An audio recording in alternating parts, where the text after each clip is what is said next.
Boa noite. Estamos aqui presentes na biblioteca do CCSA, certo? Somos alunos do curso de turismo do DHT, aqui da Universidade Federal. Hoje vamos fazer uma mesa redonda para fazer um debate e uma introdução do nosso tema do discutido em sala, que é o transporte integrado na área de turismo.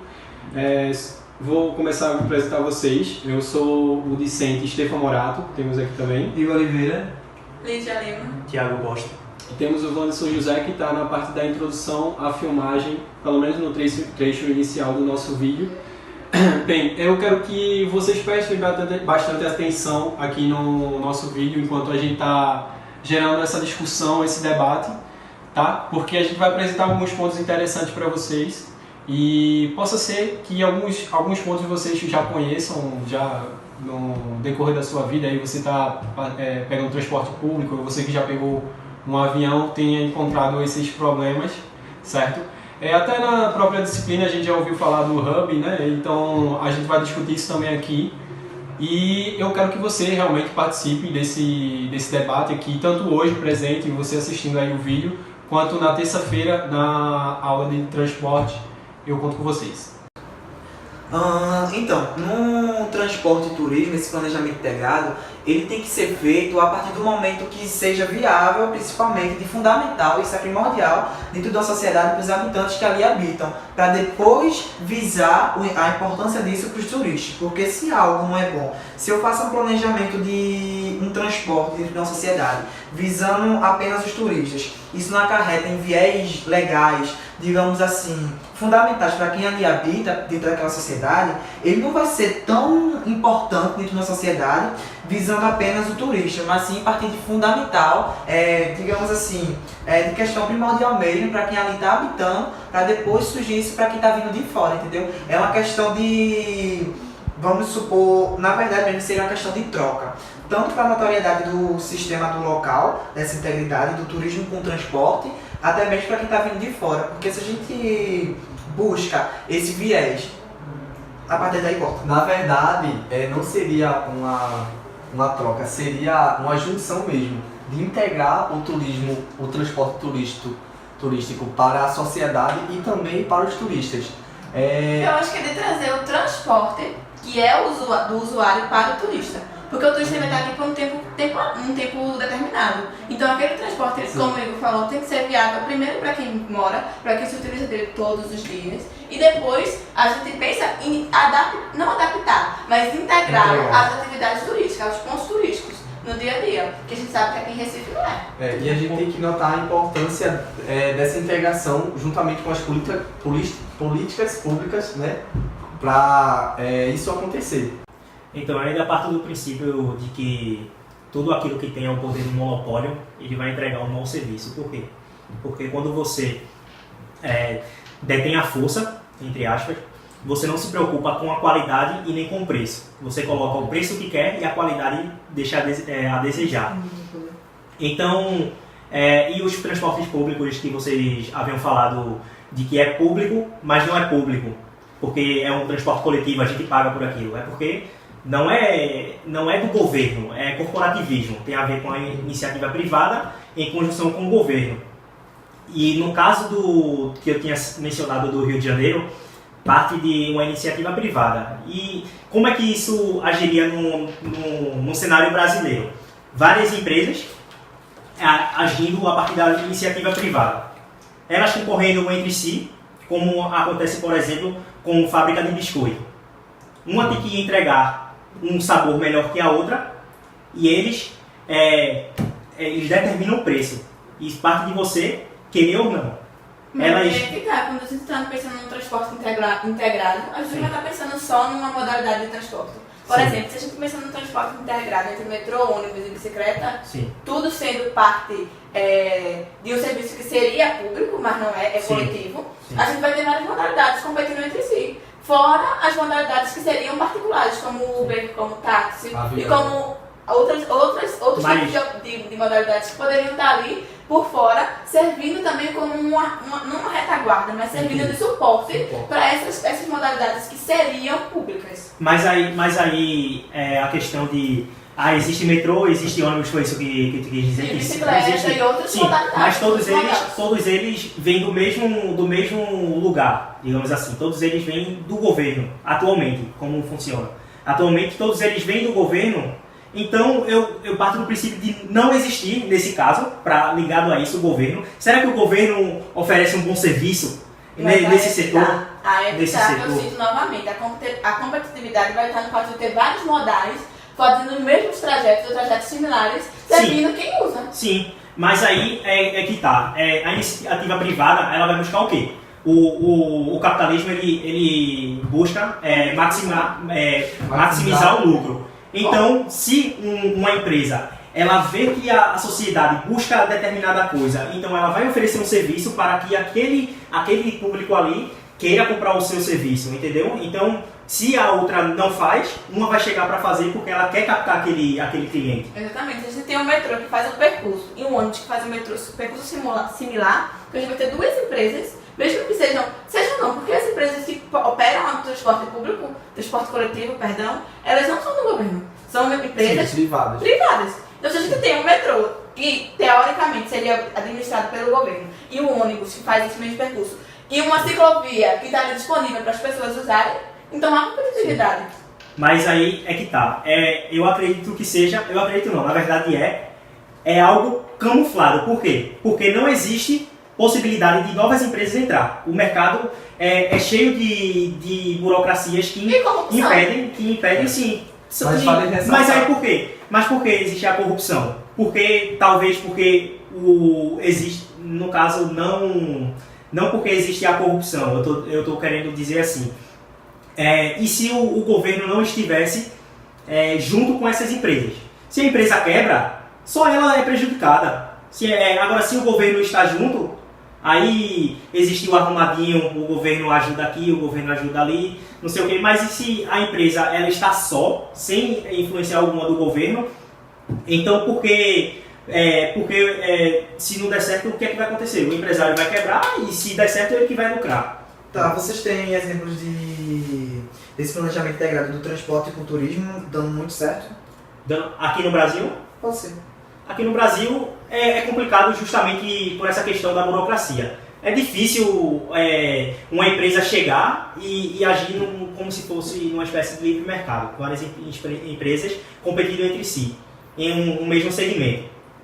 Em outros países a gente pode pegar exemplos, mas e aí, como é que vai implementar isso no Brasil? Como foi começado, no começo. Sim. Não adianta a gente querer trazer uma realidade diferente da nossa e implementar aqui. A gente tem que partir do pressuposto de que a gente é um país com essas características, diferente de um país europeu, de um país americano. E nosso serviço público é muito mal desenvolvido. Sim, né? E ainda ir mais a fundo. E como é que vai fazer isso agora, se existe justamente isso que eu havia falado, a burocracia, para fazer esse tipo de serviço que é feito fora?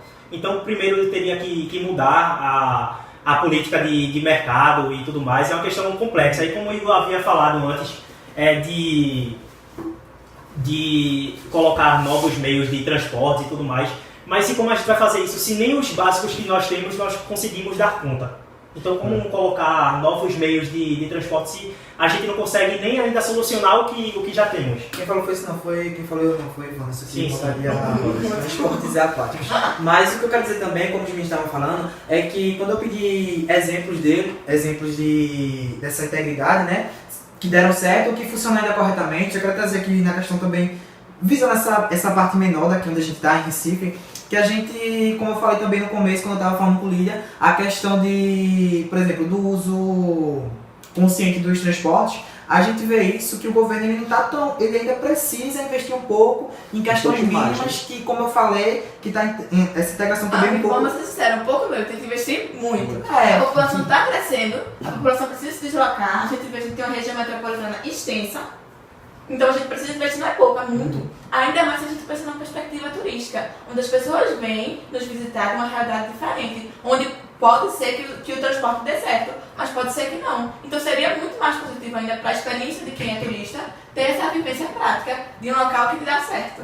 Exato. E econômica também, não é isso? porque a partir do momento que eu quero trazer algo que lucre, que gere para uma sociedade, e a partir disso o turismo, que faz muito isso, a gente tem que visar muito essa questão do desenvolvimento. Como eu estava querendo tratar desse assunto do uso consciente e essas coisas, eu quero falar aqui numa parte de região menor, a gente pode citar isso como a ciclofaixa, que a gente não tem, visando aqui no Recife também em vários outros lugares. A gente não tem. Então, se a gente... Porque a gente tem uma ciclovia que é voltada basicamente para o lazer. É tanto que no Recife, o projeto das ciclofaixas,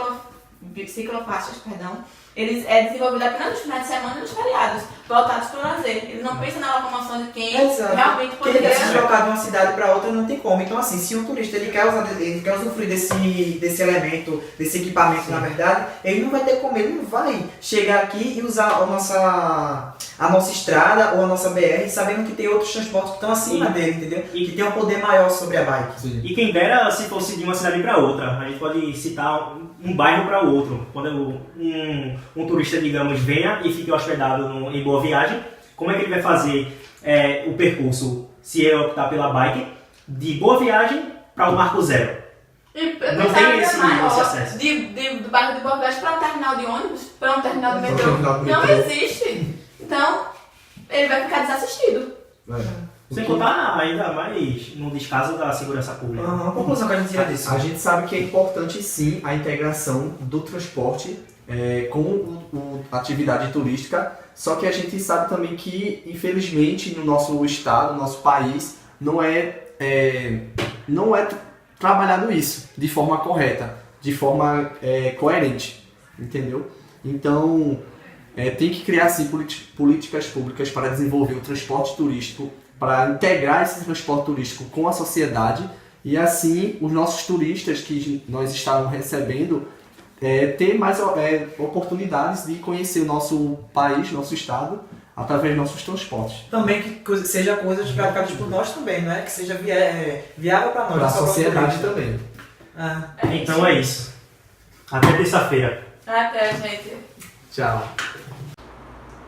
Diante disso, então, a gente conclui que o planejamento ele tem que ser dado primeiro como prioridade aos nativos e depois a gente pensa nos turistas, de uma forma que consiga fazer essa junção. Sim, mas aí é que tá, porque, por exemplo, aqui no Brasil isso não vem acontecendo muito, porque aqui a gente pode ver que o transporte está muito mal utilizado, muito mal desenvolvido, tanto para a sociedade quanto para os turistas. E isso aí a gente tem que ver, é o que a gente vai falar aqui, né? Tem que planejar de acordo, que a gente consiga não adaptar, mas pensar no que a gente faz. Porque não adianta a gente querer trazer iniciativas de fora, num local onde a gente não tem estrutura, onde a gente não tem educação, onde as pessoas não conseguem visualizar o que acontece. Então, a gente querer trazer uma ideia de fora não é fácil para adaptar ao nosso país. Pode até ser quer dizer uma coisa errada. Um exemplo disso foi a Copa do Mundo. Foi desenvolvida aí os projetos de transportes e ficaram aí BRT mal acabados, mal utilizados e agora 2 anos, 3 anos depois que foram acabados e não foram mal acabados, não foram concluídos no tempo certo. Tirando o planejamento da Copa do Mundo, por exemplo, que o metrô, quando a ligação que tem é terrível. Você tem que ir para uma estação para de lá pegar outro ônibus. Imagina uma pessoa que vem de fora, então é para você ver como é mal feito aqui no Brasil. Se uma coisa que foi pensada especificamente apenas para isso não foi feita de forma correta, imagina quando não é pensada em um evento como a Copa do Mundo. A gente não pode acreditar que só porque é uma iniciativa internacional, como o metrô, por exemplo, que é um meio de transporte internacional, dá certo nos locais, vai dar certo no nosso país. Exatamente. A gente tem uma realidade cultural, uma realidade de infraestrutura totalmente diferente. Então, se o metrô talvez não dê certo pra gente, mesmo sendo um padrão, a gente tira pelas outras Copas. A Copa na Rússia mesmo, o metrô deu super certo. Mas por quê? Porque o metrô se desenvolve lá há muitos anos. E a população que habita lá já se utiliza do metrô todos os dias. Então eles conseguem se locomover no meio daquele aspecto geográfico muito bem. Mas talvez o Brasil não se adapte ao metrô. Então não tem que ter uma alternativa que, por exemplo, talvez o BRT não seja. A gente sabe que o modal rodoviário no nosso país é extremamente defasado. Mesmo estando em constante utilização, ele está defasado. Então a gente tem que ter alternativas de se locomover que não sejam só o metrô e não sejam só o transporte rodoviário. Talvez. Por isso que a gente tem rodoviário. Talvez. Por isso que a gente tem que planejar. Talvez a questão do metrô, eu ainda iria mais a fundo de um planejamento. Se o governo ele tem feito a coisa certa para ser incorporado na vida dos brasileiros. Porque um exemplo é, por que não pensar, digamos, na privatização dos metrôs? Não em um corporativismo, mas em uma empresa privada. Como já acontece no Rio de Janeiro, só que aí o que acontece é que ele é classista. É para uma pequena parte da sociedade e deu super certo, mas aí a gente tem que ver, deu certo por quê? Porque apenas uma pequena parte tem utilizado daquilo ali. E se fosse algo mais generalizado, será que iria virar bagunça? Provavelmente não. A gente tem uma sociedade que não tem uma cultura de educação e não aceita a igualdade social entre as pessoas. Então, se a gente coloca um modelo de como vai ser provavelmente, já que a gente está vendo que está tudo se encaminhando para se privatizar, tanto o aeroporto, provavelmente o metrô vai ser o próximo, a gente tem que pensar que existe uma camada da sociedade que não vai ter acesso, que vai ser prejudicada. Então a gente tem que pensar em medidas que possam melhorar essa infraestrutura e ao mesmo tempo dar acesso para quem precisa. Essa integração entre a sociedade, tanto de classe mais alta quanto de uma classe menor, de menor poder aquisitivo.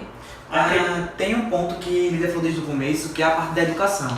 Eu acredito que, antes de tudo, o turismo junto com o transporte, ele não é apenas uma parte econômica ou daquilo que vai oferecer para quem está vindo de fora e também para quem está dentro de uma sociedade. Eu acredito que tudo mesmo, a partir disso, surge a partir primordialmente da educação. Immanuel Kant, o filósofo, ele já falava que o ser humano é aquilo que a educação faz dele. Ou seja, se a gente tem um desenvolvimento, vamos dizer que não é muito dos casos, mas se a gente tem um desenvolvimento legal do transporte ferroviário, do transporte terrestre, que é o caso de, vamos supor, de bikes, principalmente até para diversão, questão também do lazer, entrando nessa integração de transporte e turismo. Entra também um pouco do lazer, né? Essa questão assim da bike. A gente já vê também muitos exemplos aí. De ônibus também. Essa questão pública assim, que é até para os nativos, tanto para o deslocamento dos nativos, como os meninos falaram, também como gente que vem de fora. Se a gente tem um desenvolvimento legal, vamos supor, também como no televisão acontece, isso é fato. Um desenvolvimento legal, um incentivo bom do governo ter que propor isso para a sociedade, muitas vezes o governo, eles não fazem isso visando quem está de fora, não. Visando também muitas vezes quem está dentro.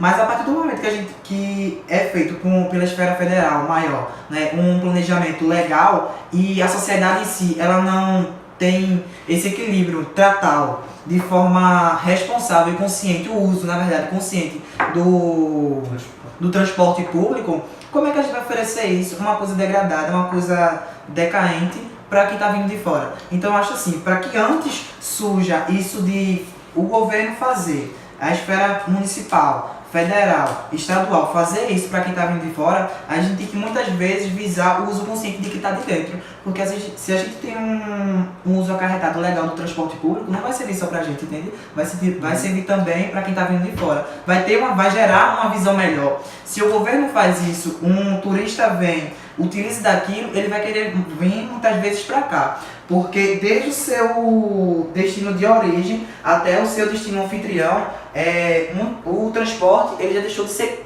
um tipo de qualidade